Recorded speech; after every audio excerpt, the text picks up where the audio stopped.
बिस्मिल्लाहिर्रहमानिर्रहीम, अस्सलाम वालेकुम नादरीन। आप यूट्यूब चैनल देख रहे हैं, मैं इमरान खान हूँ। सबसे पहले एक खबर मैं आपको देता हूँ और वो खबर ये है कि बहुत सारे दानिश्वर और बहुत सारे जो हैं वो सियासतदान अभी प्रोपेगेंडा कर रहे हैं। इमरान खान साहब ने कुछ जुमले बोले हैं, उन जुमलों की अपनी जानिब से एक नई तशरीह निकाल के और वो एक प्रोपेगेंडा कर रहे हैं। एक्चुअली इनकी कोशिश ये होती है किसी तरह पाकिस्तान तहरीक इंसाफ और पाकिस्तान की फ़ौज ये आपस में लड़ते रहें और फ़ौज की पाकिस्तान की सबसे बड़ी सियासी जमात के साथ लड़ाई हो, जिसके नतीजे में पाकिस्तान की फ़ौज जो है वो इंतहाई गैर मकबूल और कमज़ोर होती चली जाए। और पाकिस्तान तहरीक इंसाफ के खिलाफ लड़ना को फ़ौज को ज़ेब तो नहीं देता, ना उन्हें सूट करता है, लेकिन ये लोग ये चाहते हैं कि ऐसा होता रहे। बहरहाल खबर ये है कि इमरान खान साहब के बारे में जो खबर चलाई गई, तमाम चैनल्स यही लिख रहे हैं। जियो न्यूज़ ने यह नहीं लिखा, उन्होंने थोड़ी अक्लमंदी की है, लेकिन ज़्यादातर चैनल्स को या तो मजबूर किया गया या उन्हें कहा गया, उन्होंने यही लिखा है। मिसाल के तौर पे इमरान खान का 9 मई वाक़यात पर मशरूत माफ़ी मांगने का ऐलान, ये लिखा एक्सप्रेस न्यूज़ ने। इमरान खान का 9 मई के वाक़यात पर मशरूत माफ़ी मांगने का ऐलान बिल्कुल ऐसे ही लिखा डॉन ने। और इसके बाद जो है दुनिया न्यूज़ ने इमरान खान का साने 9 मई पर मशरूत माफ़ी मांगने का ऐलान, ये दुनिया न्यूज़ ने लिखा। एयरवाई ने भी इसको बानी पीटीआई का 9 मई वाक़यात पर मशरूत माफ़ी मांगने का ऐलान, इसको ऐसे लिखा। अब जितने चैनल्स हैं वो सारे ऐसे के ऐसे ही लिख रहे हैं, लेकिन जियो ने इसकी तरह थोड़ी सी एक डिफरेंट हेडलाइन लगाई है। कम से कम उन्होंने अपनी गैरत का उतना बड़ा सौदा नहीं किया जितना बाकी चैनल्स ने कर दिया है। जियो ने लिखा, मुझे रेंजर ने घसीटा, क्या आपका हक नहीं मुझसे माफ़ी मांगे, ये इमरान खान साहब ने कहा। फिर असल में जो खबर है वो मैं आपको पढ़ के सुना देता हूं, और ये खबर कई जगहों में छपी है। इमरान खान साहब ने कहा, जो क्लियरली इमरान खान साहब ने कहा इस हवाले से, एक तो वो ये कह रहे थे कि मैं माफ़ी क्यों मांगूं, माफ़ी वो मांगे जिन्होंने मुझे पकड़ के घसीटा। रेंजर्स के बारे में इमरान खान साहब कह रहे थे। और अडियाला जेल में सहाफ़ियों से गुफ्तगू में इमरान खान का कहना था कि पहले 9 मई की सीसीटीवी फुटेज लाई जाए। उन्होंने कहा कि अगर पीटीआई के लोग 9 मई वाक़यात में मुलव्विस पाए गए और उन्होंने आग लगाई तो माफ़ी मांगूंगा। इमरान खान का कहना था कि अगर पीटीआई के लोग मुलव्विस पाए गए उनको पार्टी से निकालूंगा और सजा भी दिलवाऊंगा। यह इमरान खान साहब का कहना था।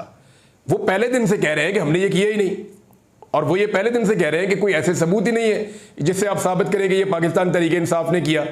और अगर आपके पास सबूत हैं, आपके पास सीसीटीवी फुटेज मौजूद है, आप सीसीटीवी फुटेज लाएं और दिखाएं कि जनाब ये देख लें पाकिस्तान तहरीक इंसाफ के लोग जलाओ गिराओ कर रहे हैं।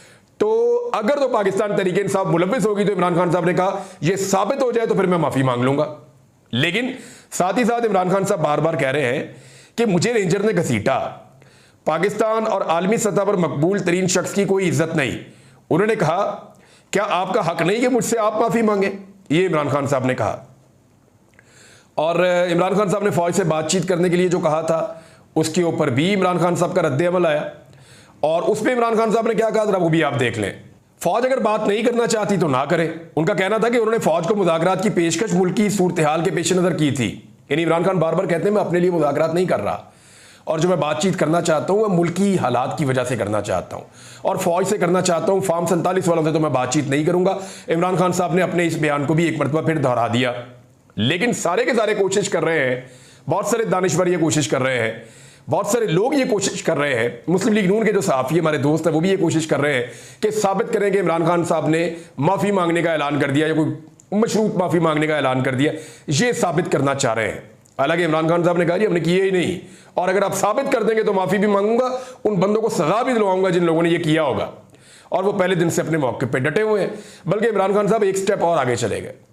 एक तो उन्होंने ये कहा कि फ़ौज ने अगर बात नहीं करती तो ना करे, मैं तो मुल्क के लिए करना चाह रहा हूं। दूसरा उन्होंने कहा इमरान खान साहब ने कि सदर आसिफ अली जरदारी, वज़ीर आज़म शहबाज शरीफ, वज़ीर दाखिला मोहसिन नकवी और नवाज शरीफ का नाम ECL में डाल दें, और मेरा नाम भी ECL में डाल दें।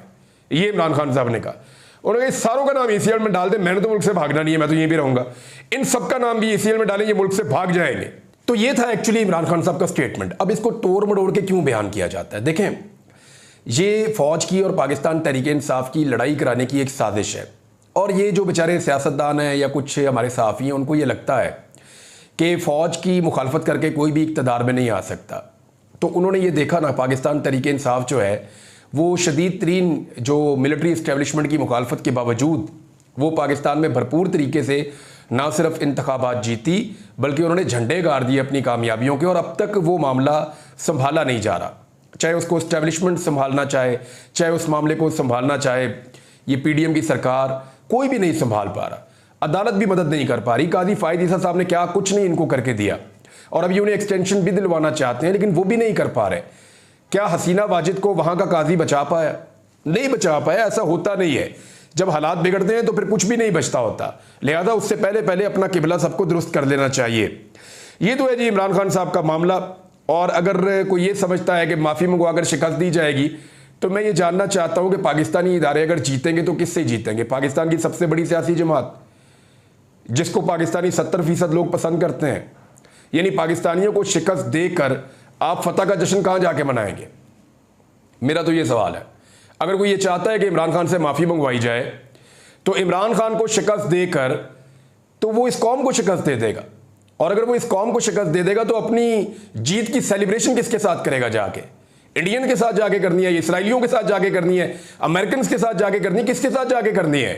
भाई रहना तो सबने यहीं पे है, मुल्क तो यही अपना है। अपनी हार सबकी हार, अपनी जीत सबकी जीत। और इमरान खान जो है वो सारे पाकिस्तान का सबसे मकबूल लीडर है। फिलहाल तो यही हकीकत है, अब इससे आप भाग नहीं सकते। एक और चीज भी मैं आपको बताता हूं कि बांग्लादेश का इंटेलिजेंस चीफ जो है वो भाग रहा था। वो मुल्क से फरार होने के लिए एक तैयारे में बैठा और निकल लिया। फिर तैयारे के अंदर से उसको उतारा गया बाद में, और उतार के उसको एक छावनी के अंदर ले जाके बंद कर दिया गया। ये आदमी बांग्लादेश के स्याह और सफ़ेद का मालिक था। 86 बंदे बांग्लादेश में ऐसे हैं जो अभी भी गैर कानूनी तौर पे, जिनके बाकायदा बड़े बड़े पोस्टर्स लगे हुए हैं, जिन्हें इलीगली, गैर कानूनी और गैर आईनी तौर पे, जबरी तौर पे उन्हें गुमशुदा किया गया है। और इसके लिए ये साहब रिस्पॉन्सिबल थे। ये वहाँ पे इंसानों को लापता करते थे, और लापता अफराद का मामला बहुत बड़ा था बांग्लादेश में। और बाकी भी बहुत सारे जुल्म और जबर इन्होंने किए, लोगों पे मुकदमात बनाए, झूठे मुकदमात बनाए। सियासी मुखालिफिन जो थे हसीना वाजिद के, उनको इन्होंने दबाया। तो हसीना वाजिद को तो भगा दिया गया, लेकिन ये भागने में भी कामयाब नहीं हुए। इन्हें जो है वो गिरफ्तार कर लिया गया और इन्हें छावनी के अंदर बंद कर दिया गया है। ये सिचुएशन बन गई है बांग्लादेश में। एक और बहुत बड़ी खबर यह है कि आलिया हमजा साहिबा रिहा हो गई। 14 महीने तक इन्हें कैद रखा गया। देखें, 3 लोग ऐसे थे, खवातीन, बहुत सारी और खवातीन हैं, दर्जनों खवातीन हैं जिन्होंने जुल्म, जबर और फस्तायत के सामने वो डट कर खड़ी रही। खतीजा शाह साहिबा हैं, तैयबा राजा साहिबा हैं, आमना बुटर साहिबा हैं, और बहुत सारी है, मैं सबके नाम जानता भी नहीं हूँ। हाँ, लेकिन ये सनम जावेद साहिबा, क्योंकि इनका बहुत नाम उछला, और साथ में आलिया हमजा साहिबा, और सबसे बढ़ के यास्मीन राशिद साहिबा, वो अभी तक जेल में है। 14 महीने पूरे जेल काटने के बाद अब आलिया हमजा साहिबा की रिहाई हुई है। और आज रिहाई होते ही मेरी उनके साथ जब बात हुई तो उन्होंने चंद जुमले बोले हैं, वो अमानत है मेरे पास, वो मैं आपको पढ़ के सुना देता हूँ। एक उन्होंने कहा कि मुझे जो इस्तकामत दी है वो मुझे अल्लाह ताला का तोहफा है। अल्लाह ताला सब्र करने वालों के साथ होता है, मैंने इस बात को महसूस किया। इन 15 महीनों के अंदर मुझे ऐसा लगता रहा कि शायद मेरा अल्लाह चाहता है कि मैं अपने अल्लाह के ज़्यादा करीब हो जाऊं, और मैंने बेबसी महसूस की है, मैंने तकलीफ़ महसूस की है, और मैंने बहुत सारा कुछ ऐसा सीखा है जिसके बारे में पहले मैं नहीं जानती थी। मैंने लोगों की तकलीफ़ों को ज़्यादा बेहतर अंदाज में महसूस किया है। मैं पाकिस्तान के जुडिशल सिस्टम और जो लोगों के साथ जुल्म और जबर होता है उसको अब ज़्यादा बेहतर अंदाज में जानती हूँ। फिर उन्होंने कहा मैं अपनी सीट वापस लूँगी, मैं अपने लोगों की कर्जदार हूँ। उन्होंने मेरे से बड़ी दुआएं भी की, मेरी उन्होंने बड़ी मदद भी की, और उन्होंने मुझे जेल होने के बावजूद मुझे इलेक्शन में यहाँ के रवायती सियासतदानों के मुकाबले में जिताया। तो मैं अपनी सीट वापस लेने के लिए पूरी जिद्दोजहद करूंगी, और मैंने जो किया वो पाकिस्तान के लिए किया। मैं इमरान खान के साथ खड़ी थी, अभी भी खड़ी हूँ। यास्मीन राशिद साहिबा जो हैं वो काफ़ी दिनों के बाद मंजरे आम पे आई। उनके चेहरे पे वही वाली मुस्कुराहट थी, दिखाई दे रहा था कि वो बीमार है। उन्होंने विक्ट्री का निशान बनाया हुआ था। तो मियाँ नवाज शरीफ साहब के लिए मैं एक ही बात कहूँगा कि मियाँ साहब, आप यास्मीन राशिद साहिबा से सिर्फ एक मरतबा हार जाते तो बेहतर था। आपके पास मौका था, आप 8 फरवरी को अपनी शिकस्त तस्लीम करते और एक दफ़ा यास्मीन राशिद से हार जाते। लेकिन मेरे ख्याल में आपको एक दफ़ा की हार रास नहीं आई, अब वो आपको रोज़ हराती हैं। यास्मीन राशिद नवाज शरीफ को रोज़ शिकस्त देती हैं। जब सामने आती है उनका मुस्कुराता हुआ चेहरा, उनकी गिरफ्तारी, उनके आसपास मौजूद पुलिस वाले, उनको जेल में डाला जाना, उनके ऊपर मुकदमा चलाए जाना, उनके ऊपर जुल्म और फस्तायत और जबर किया जाना और उसके बावजूद मुस्कुराते हुए उनका विक्ट्री का साइन बनाना, नवाज शरीफ को रोजाना शिकस्त दे रही है यास्मीन राशिद। जो काम एक शिकस्त के अंदर निमट सकता था ना नवाज शरीफ का, नवाज शरीफ ने उसको सैकड़ों शिकस्तों के अंदर कन्वर्ट किया अपनी बेटी के साथ और अपने भाई के साथ मिलकर। और एस्टेब्लिशमेंट ने नवाज शरीफ साहब को यह तोहफा दिया। मियां साहब, ये एस्टेब्लिशमेंट आपकी वफादार नहीं है। मियां साहब, ये एस्टेब्लिशमेंट आपकी खैर ख्वाह भी नहीं है। इन्होंने आपकी वो बेइज्जती करवाई है और आपकी वो ठुकाई करवाई है जो आपका सारा खानदान मिलकर आपकी नहीं करवा सकता था। जो इस एस्टेब्लिशमेंट ने मियां साहब आपके साथ कर दी है ना, सारी जिंदगी आप हाथ लगा लगा के भी रोएंगे ना तो वो इज्जत आपको वापस नहीं मिलेगी। आज यास्मीन राशिद पाकिस्तान में मुजामत का इस्तारा है और आपसे तो बहुत बड़ी लीडर है। एक यास्मीन राशिद में से आज के दिन दर्जनों नवाज शरीफ निकलते हैं। ये कर दिया आपके साथ इस एस्टेब्लिशमेंट ने। मियां साहब, जावेद लतीफ बेचारा ठीक चीखता है मेरा दोस्त कि मियां साहब के साथ बहुत ज्यादती हुई है। मियां साहब, आपको समझ नहीं आ रही, जब आपको समझ आएगी तब तक बहुत देर हो चुकी होगी। अभी आप इक्तदार के झूले में बैठे हुए हैं, आपको मजे आ रहे हैं। नाज़रीन, एक वीडियो मुझे आज भेजी मेरे एक दोस्त ने और वो वीडियो देख के मुझे बड़ी तकलीफ हुई। यानी मैं जब अगवा किया गया था रियासती इदारों के हाथों तो मैंने उन्हें बहुत दफ़ा कहा यार मेरे घर वालों से मेरी बात करवा दें। मैं 5 महीने तक, पौने 5 महीने में उनके पास रहा। मैं उन्हें कहता रहा मेरी बात करा दो यार, खुदा का वास्ता यार मेरे घर वालों से बात तो करवा दो, उनकी पता नहीं क्या हालत हो जाएगी मेरे बगैर। मुझे दुनिया का बाहर पता ही कुछ नहीं है, और कम से कम मेरे घर वालों से मेरी बात करा दो, उनको ये तो पता चले उनका बेटा जिंदा है। क्योंकि मुझे ये बताया गया था तेरे घर वालों को ये पता है कि तू मर गया और तेरा नमाज जनाजा भी हो गया। तो मैं उन्हें कहता था यार मेरे घर वालों से मेरी बात करवा दो। मैंने बहुत कहा कि मेरे घर वालों से यार बात करवा दें मेरी, लेकिन मेरे घर वालों से उन्होंने मेरी बात नहीं करवाई। तो आज मैंने एक माँ को अपने बेटे से बात करते हुए देखा। ये जो हाजी इम्तियाज चौधरी है ना, 2,18,000 वोट लिए इसने। पाकिस्तान में दूसरे नंबर पे सबसे ज्यादा अवामी ताकत के साथ आने वाला MNA। हवाई जहाज के निशान के ऊपर बल्ले का निशान भी छीन लिया था। बल्ला होता तो ये 2.5 लाख वोट ले लेता। उसकी बूढ़ी वालदा जो है वो 93 ईयर्स की है, 93 साल की। उनके साथ बेटे की बात करवाई गई और मुझे ये पता चला है कि इस डर से करवाई गई, अगवाकारों ने इसलिए करवाई कि उन्हें लगा कि इनकी वालदा को कुछ हो गया, कुछ लेने के देने ना पड़ जाए। तो बेटे से बात करवाई तो माँ बेटे से पूछ रही है दवाई है तेरे कोल, तू ठीक है? फिर वो कह रही है उनका भी बड़ा शुक्रिया जो तेरी मेरे से बात करवा रहे हैं। यानी माँ अपने बेटे से बात करवाने वालों का शुक्रिया अदा कर रही है, उन लोगों का जिन्होंने बेटे को अगवा किया हुआ है। फिर बेटी भी बेचारी डरी डरी बात कर रही है। वो मैंने डाली हुई है सोशल मीडिया पे वीडियो, मेरे ट्विटर के ऊपर आप जाके देख सकते हैं। मुझे बड़ी तकलीफ हुई वो वीडियो देखने के बाद। और ये अवामी मुंतखब नुमाइंदे का हाल है पाकिस्तान में। एक MNA है 2,18,000 वोट लेने वाला, तो आम आदमी की पाकिस्तान के अंदर क्या हैसियत होगी इसका अंदाजा आप कर सकते हैं। नाज़रीन, एक और इलेक्शन कमीशन ने भंड कर दिया, बहुत बड़ी गलती कर दी, ब्लंडर हो गया उनसे। और अब उन्हें लग पता जाएगा आने वाले दिनों में, क्योंकि ये बहुत बड़ा रिस्क ले रहे हैं। जो भी ये कर रहा है इस तजर्बे के नतीजे में या तो ये मुल्क के अंदर कोई इमरजेंसी टाइप सिचुएशन लगाना चाहते हैं, लेकिन आसान नहीं होगा। पूरा पाकिस्तान निकल के बाहर आ जाएगा। इमरजेंसी तो नहीं लगने देगा पाकिस्तान, ना पाकिस्तान में मार्शल लॉ लगने के कोई चांसेस हैं। जो लगाएगा उसको लग पता जाएगा, आवाम बाहर आ जाएगी। और इस वक्त पाकिस्तान की इकॉनमी भी अच्छी नहीं है और पाकिस्तानी अवाम के अंदर भी उनके तेवर भी पाकिस्तानियों के अच्छे नहीं है। तो अब मैं आपको यह बता देता हूं कि इलेक्शन कमीशन ने क्या किया। बजाय इसके कि पाकिस्तान तहरीक-ए-इंसाफ की लिस्टें आवेजा करता इलेक्शन कमीशन, उन्होंने अधूरा काम किया। सूबाई सतह पे कर दी, कौमी असम्बली में नहीं की। अच्छा, या तो फिर आप दोनों जगह पे करें ना, और अगर आप दोनों जगह पे नहीं कर रहे, सिर्फ एक जगह पे कर रहे हैं, तो इसका मतलब क्या है कि आपने जहां दिल किया वहां सुप्रीम कोर्ट का हुक्म मान लिया और जहां दिल किया वहां नहीं माना। हुआ यह है कि इलेक्शन कमीशन ऑफ पाकिस्तान ने मखसूस नशिस्तों का मामला चैलेंज करने का ऐलान कर दिया। यानी सुप्रीम कोर्ट के फैसले पर इलेक्शन कमीशन ने नजरसानी दरखास्त दायर करने का फैसला कर लिया है। जराये के मुताबिक इलेक्शन कमीशन आज सुप्रीम कोर्ट के फैसले पर रिव्यू पिटीशन दायर करेगा। आप देख लेते हैं क्या होता है, इसमें तफसीलात सामने आ जाएंगी। लेकिन साथ ही साथ पाकिस्तान तहरीक-ए-इंसाफ ने भी एक फैसला किया है।